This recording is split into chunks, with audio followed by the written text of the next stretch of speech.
British वखारीच्या बाहेर सुरत, त्या भिकाऱ्याला आधी हाकलून लावा। ब्रिटिश वखाऱ्यांचा प्रमुख जॉर्ज ऑक्झेंडन मोठ्याने खेकसला। 2 दिवसापासून बघतोय हा भिकारी वखारीच्या आजूबाजूला सारखा फिरकतोय। तोंडातील जाडजूड सिगार दाताखाली दाबतच धूर पसरवत तो म्हणाला, जॉर्ज ऑक्झेंडन वखारीच्या बाहेर एका आराम खुर्चीत बसून सूर्याच्या पुरतीचे ते निसर्ग सौंदर्य आपल्या डोळ्याने टिपत होता। त्याच्या भारदार मिशा दाढीत सामावल्या होत्या। त्याच्या दाढी मिशांचा आणि डोक्यावरील केसांचा रंग काहीसा फिंगट सोनेरी असा होता। डोक्यावरील गोलाकार टोपीला पोटावर ठेवून तो बसला होता। खरे तर तो जहाजावरून वखारीत येणाऱ्या ऐवजाची वाट पाहत होता। त्याला लवकरात लवकर तो ऐवज ताब्यात घ्यायचा होता, परंतु बंदरावरून बैलगाड्यांवर ऐवज लादून आणण्यासाठी काहीसा तरी अवधी लागणार होता। तितका वेळ त्याला वाट पाहावीच लागणार होती, पण अप्रतिम निसर्ग सौंदर्यामुळे तितका वेळ त्याच्यासाठी कंटाळवाणा ठरणार नव्हता। तो सिगारच्या झुरक्यांसोबत त्या क्षितिजाकडे पाहण्यात हरवला होता, परंतु समोर एका झाडाखाली बसलेल्या भिकाऱ्याच्या काहीतरी पुटपुटण्याने त्याची तंद्री भंग झाली होती। तेच त्याला रुचले नव्हते। त्याची आज्ञा मिळताच 2 शिपाई धावत त्या भिकाऱ्याकडे गेले।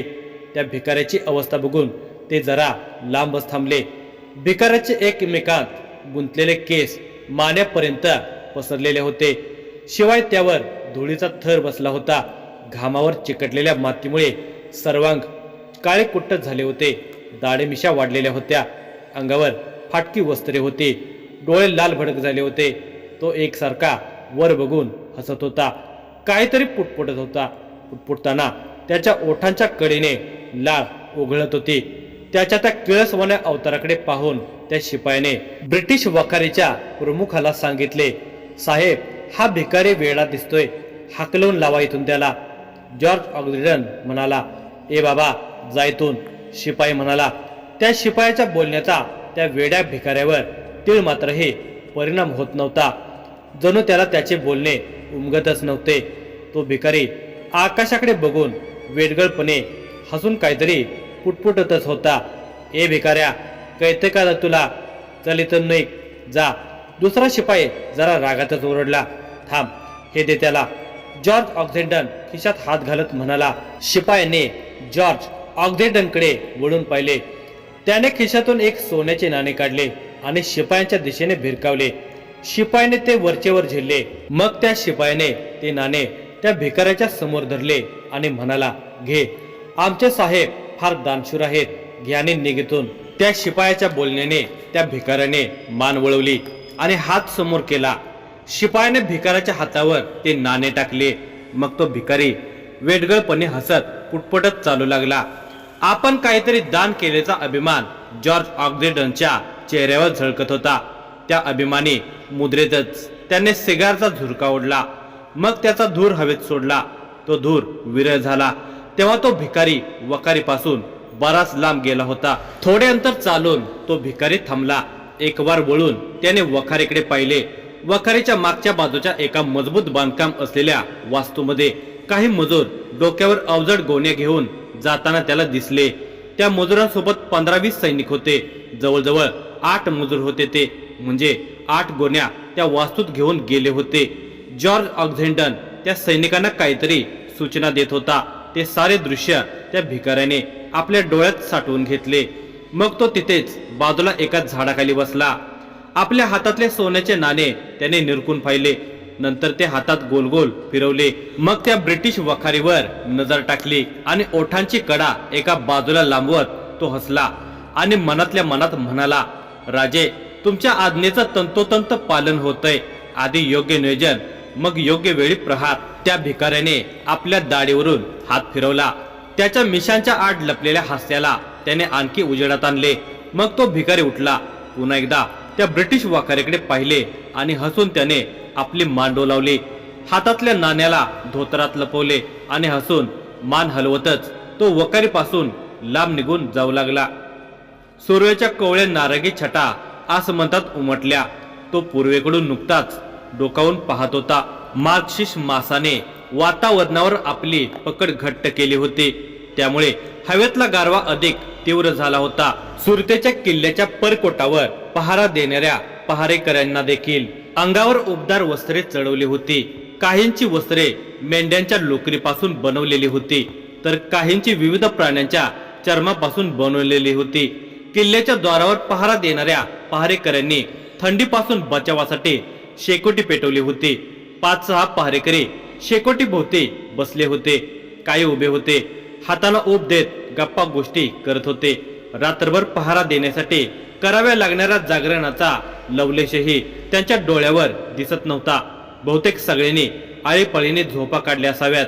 असा सुरतेचा हा किल्ला अभेद्य असल्याने त्यांना फार चोखपणे काम करण्याची आवश्यकता नव्हती आणि औरंगजेबाच्या सुरत शहरावर आक्रमण करण्याची ताकद अजून तरी कोणत्या शत्रूत नाही हे ते जाणून होते. तेव्हा नेहमीप्रमाणे किल्ल्याचे प्रवेशद्वार वाजले. एका पहारेकराने लगेच त्या भव्य प्रवेशद्वाराच्या आत असलेले छोटे दार उघडले. खिडकी उघडून कोणी दार ठोठावले हे बघण्याचे कष्टही त्याने घेतले नव्हते. दार उघडताच 2 गवळी आत आले. कास्य धातूपासून बनवलेली दुधाने भरलेली पिंपे त्यांनी डोक्यावर ठेवली होती. दोघांनी अंगावर पांढरे कुर्ते आणि कमरेच्या खाली पांढरे धोतर नेसले होते. दोघांच्या डोक्यावर लाल फेटे होते. त्यातला एक गवळी हा जरा प्रौढ होता. त्याच्या भरगच्च मिशा गालावर पसरलेल्या होत्या. दुसरा गवळी मात्र युवकच होता, पण त्याची ध्येयष्टी मात्र चांगलीच मजबूत होती. त्यातल्या एका गवळ्याचे हे नेहमीचे काम होते. तो किल्ल्यातल्या भटारखान्यात दूध पोहोचवत असे. ते दोन्ही गवळी आत आल्यावर एका प्रमुख पहारेकराने त्यांना अडवले. त्या युवा गवळ्याकडे बघत त्याने प्रौढ गवळ्याला विचारले, हा कोण, जी आजपासून रुजू झालाय? ते दोन्ही गवळी एका श्रीमंत गवळ्याकडे कामाला होते. तो प्रौढ गवळी गेल्या 6 वर्षापासून किल्ल्यात दूध पोहोचवायला येत असे, पण दुसरा गवळी आज पहिल्यांदाच आला होता, म्हणून त्या पहारेकराने हटकले होते. नाव काय ह्याचं? पहारेकराने कराऱ्या आवाजात विचारले. जी काशीभाई. त्या युवा गवळ्याने कायसे स्मित करत स्वतःच उत्तर दिले. किल्ल्यात वावरताना कोणत्या गोष्टी लक्षात ठेवायच्या हे ह्याला सांगितलंय ना? त्या पहारेकराने प्रौढ गवळ्याला विचारले. होय सांगितलंय, असे म्हणून तो पुन्हा तेच सांगू लागला. किल्ल्यात फिरताना कुण्या स्त्रीच्या चेहऱ्याकडे बघायचं नाही. आपल्या कामाशी काम ठेवायचं. फार कुणाशी बोलायचं नाही. हो, त्या गवळ्याने नियम सांगितल्यावर पहारेकराने होकारार्थी मान हलवली. तो संतुष्ट झाला. ठीक आहे, जा, म्हणून त्याने त्यांना परवानगी दिली.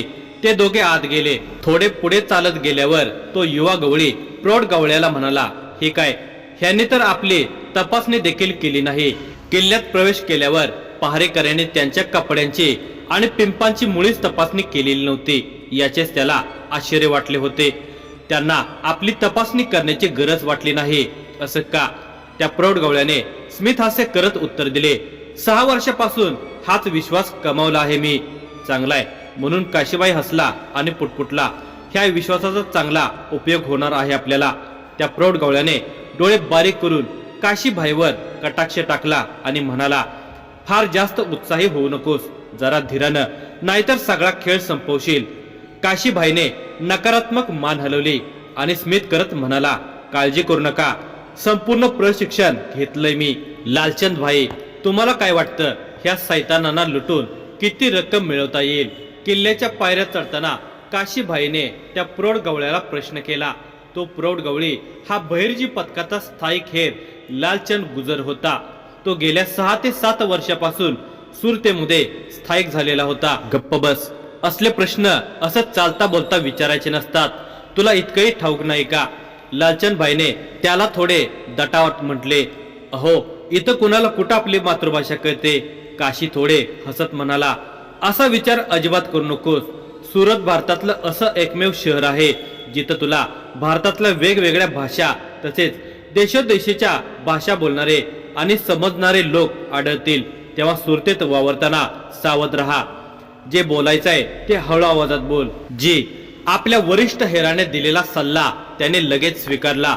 ते दोघे आता किल्ला चढून बरेच वर आले होते. त्यांना आता जनानखान्याच्या खोल्या स्पष्ट दिसत होत्या. जनानखान्याकडे पाहत काशीने विचारले, हे काय आहे? सैनिकांचे निवासस्थान आहे का? सैनिकांना त्यांच्या परिवारासोबत किल्ल्यात राहण्याची व्यवस्था केली आहे का इनायत खानानं? तो सुभेदाराचा जनानखाना आहे. ती सगळी बाळं इनायत खानाची आहेत आणि त्या बायका इनायत खानाच्या स्त्रियांच्या दासी आहेत. लालचंद भाईच्या स्पष्टीकरणावर काशीने डोळे विस्पारले. हा एवढा मोठा जनानखाना? होय, तो सुद्धा अपुरा पडलाय त्याला. लालचंद भाई म्हणाला, तो माणूस आहे की सैतान? माणूस रूपी सैतान. त्याच्या सवयी आणि कृत्याबद्दल जसजसं तुला आणखी कळत जाईल तसे प्रत्येक वेळी तुला आश्चर्याचे धक्के बसतील. असं? हो, बरं ती शेवटची खोली दिसते. लालचंदने जनानखान्याच्या शेवटच्या खोलीकडे नुसता डोळ्यानेच इशारा केला. जी, ती गौराची खोली आहे. काशी त्या खोलीकडे पाहत म्हणाला, मला गौराची आता खूप काळजी वाटायला लागली आहे. लालचंद भाई, हा सैतान तिच्यासोबत. काळजी करू नकोस. काशीचे वाक्य मध्येच कापत लालचंद म्हणाला, आपल्या सगळ्या महिला बाजांना त्यांच्या आबरूचं रक्षण कसं करायचं हे आधी शिकवलं जातं. आणि मी तिच्याशी एकदाच बोललोय, पण त्या एका भेटीत तिच्या हुशारीचा परिचय मला मिळालाय. ती एक बुद्धिमान तसेच धाडसी स्त्री आहे. होय, त्यात तर मला शंका नाहीच. चल लवकर पाय उचल. ही पिंप भटारखान्यात पोहोचावे लागतील, नाहीतर उशीर का झाला ह्याची उत्तर देण्यासाठी किल्लेदाराच्या समोर उभं राहावं लागेल. असे म्हणत लालचंद भाईने चालण्याचा वेग वाढवला. ते दोघे आता भटारखान्यात आले. सैनिकांचे, अधिकाऱ्यांचे, सेवक सेविकांचे जेवण याच भटारखान्यात तयार केले जात असे. भटारखान्यातच एका वेगळ्या विभागात इनायत खानाच्या महालातल्या सदस्यांसाठी आणि जनानखान्यातल्या त्यांच्या स्त्रियांसाठी देखील भोजन बनवण्यात येत असे. त्या दोघांनी आपापल्या डोक्यावरील पिंपे उतरवली. लालचंदने पिंपांना सरकवत भटारखाना प्रमुखाच्या समोर ठेवल्या. बघा गफ्फारबाई, जितकं सांगितलं होतं तितकं दूध पोहोचवलंय. लालचंद भाईच्या बोलण्यावर गफ्फारने स्मित करत त्याच्या खांद्यावर थाप मारली. तुझ्या कामाबद्दल मी कधी शंका घेतली आहे का लालचंद भाई? ते दोघे चांगल्या मित्रांसारखे हसत खिदळत बोलत होते. काशी मात्र भटारखान्यात नजर फिरवत होता. तेवढ्यात अचानक गफ्फारचे लक्ष त्याच्याकडे गेले. तो लालचंदला म्हणाला, गंगा शेठकडे नवीनच रुजू झालाय का? ते दोघे ज्या गवळ्याकडे कामाला होते त्या गवळ्याचे नाव गंगा शेठ होते. सुरतेच्या बाहेर उत्तर दिशेला गंगा शेठचे मोठे गौठाणे होते. शेकडो गायी आणि बैले त्याच्या गौठाण्यात होती. गंगा शेठचा संपूर्ण भारतभरात मिठाईचा व्यवसाय होता. हा, नवीन माणसावरून आठवलं, तुझा तो मामे भाऊ चांगला कामाचा माणूस आहे बर का. लंगडाय, पण सगळी कामं मन लावून आणि भराभरा करतो. गफ्फार लालचंदला म्हणाला. तो लंगडा नाही, लालचंद म्हणाला. मग तो लंगडत का चालतो? गफ्फारने विचारले. काही दिवसापूर्वीच प्रवास करत असताना एका लांडग्याने त्याच्यावर हल्ला केला होता.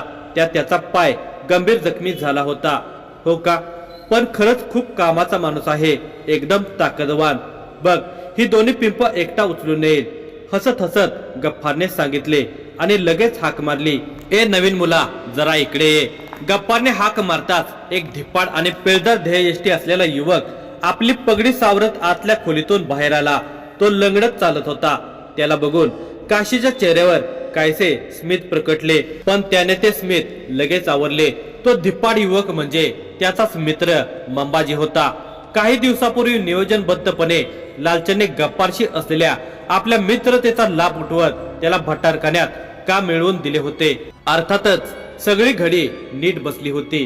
काशी आणि लालचंद नायकांचा संदेश किल्ल्यात मंबाजी पर्यंत पोहोचवणार होते आणि मंबाजी तो संदेश गौरापर्यंत पाठवू शकणार होता.